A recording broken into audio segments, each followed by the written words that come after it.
go back to find out about other cultures, we can find that everything was appreciated, nothing was thrown away. Everything had a purpose and a reason for being here. I love making an art form with something that other people would call a nuisance or an invasive.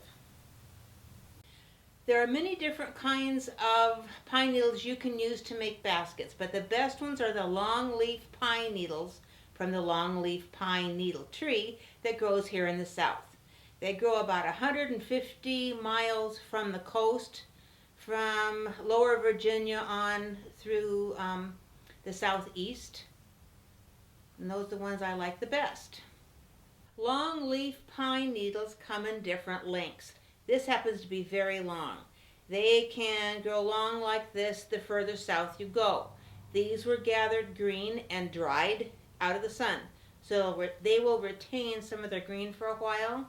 These are a bit shorter. These are from South Carolina, from the lower part of our state, and they're beautiful and brown. The soil conditions and when a tree dies, if you can find that, or when they cut the branches off, makes for different colors of browns. I look for that and add them to my baskets. You can't use green pine needles straight from the tree because they shrink, and then your raffia is loose. So you want to dry them out until they're a mint color, then you can use them.